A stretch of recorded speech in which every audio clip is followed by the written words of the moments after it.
Excellent. Okay, next question from Doug on the topic of eminent domain and the CO2 pipe. With other states not moving forward on approval of CO2 pipeline and the concern of eminent domain with residents in Iowa, where do you believe this will settle? Look, this is very complicated. You've got people on all sides of the eminent domain pipeline.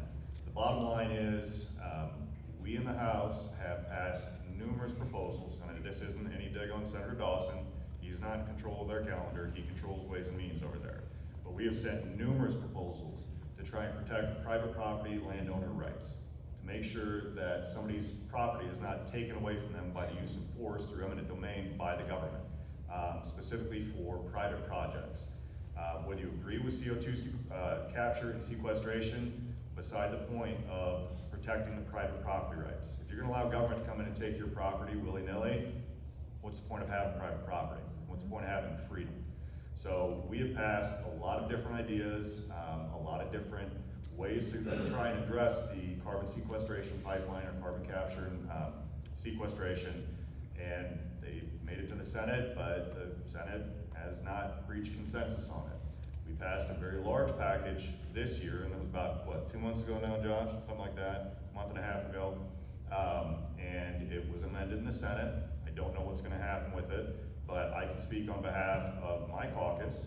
As we're looking towards the end of session, this is one of those issues that is got to the boiling point where before we shut session down, before we adjourn, sign a die, my caucus wants to see meaningful reform in this regard to protect private property rights, plain and simple.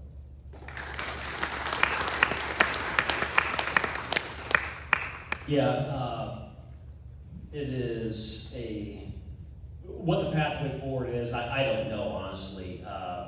This is one of those issues, and it's been a contentious one inside the Senate as well, too, right?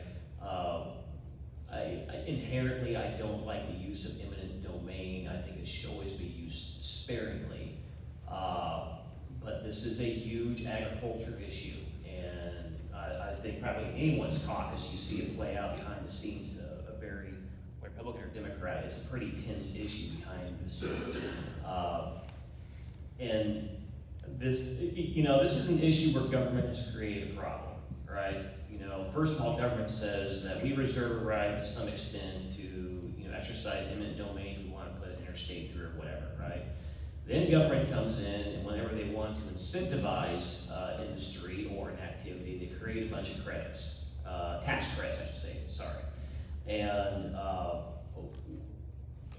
with this, there has been a slew of tax credits at the federal level provided for a lot of renewable energies, to include ethanol and ethanol carbon sequestration.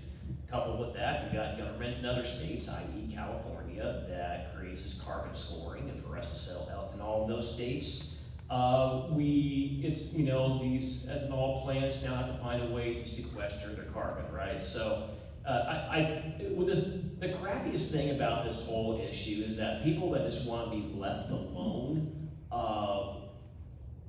and not have anything disturb their property, government has done its damn best to make this an issue to drag onto their property, right? Whether it be the federal credits, whether it be state actions on environmental regulations, and it is the biggest darn quandary I have seen up there. And we have a lot of, I'm not saying it's just an agriculture issue, but that's the reality of this, right? The House has certainly taken a stance on it. In the Senate, there's a lot more diversity, I would say, inside the caucus on the issue. It's just that balancing of how do you support a strong Iowa export economy, and how do you ensure property rights? And as we've seen spill over into our points of personal privilege at the end of the day this last week on a few days now, this is an issue that's going to come front and center. How it gets settled in the end, I don't know.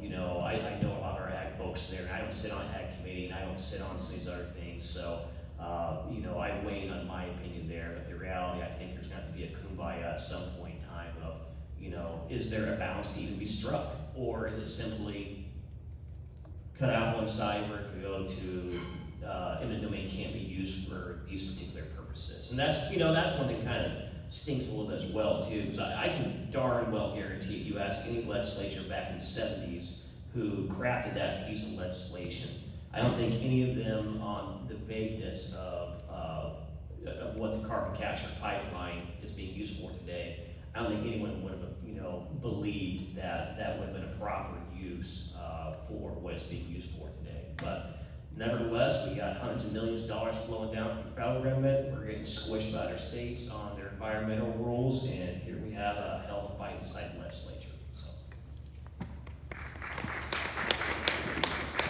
Certainly is a complicated issue in that you've got Republicans and Democrats both on both sides of the issue. For me, if you were to break this down in its simplest form, I have been one of our most outspoken members, and I would tend to agree with Matt, and that I think that property rights are paramount. And I think that we should not be using eminent domain when it comes just for the benefit of corporations.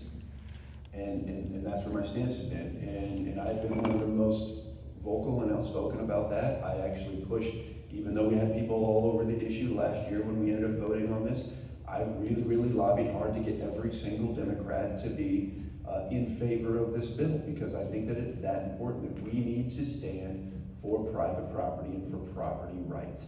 But I will say that this is a complicated issue. I believe in carbon sequestration. I think for the overall environment, that is a good thing. I have nothing against the pipelines themselves. I also recognize, as Senator Dawson alluded to, that given what is the federal scores now on this, Iowa, without a doubt, if you look at our overall economy, we have by far the most to gain or the most to lose off of this with our ethanol industry. So it is very important for our economy that we find some agreement on this. But I am not for the government coming in and mandating these farmers to put something that they're just fundamentally against. I'm not for them coming in and confiscating the property if they're not for that. If they're for selling their property, that is perfectly fine. If you're gonna put something in there for the common good, a road, that's understandable. But this is not. This is exclusively for a corporation, and I am not for eminent domain being used in that regard.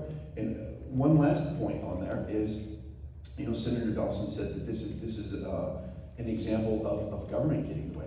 I'll say also additionally that this is an example of why we need campaign finance reform.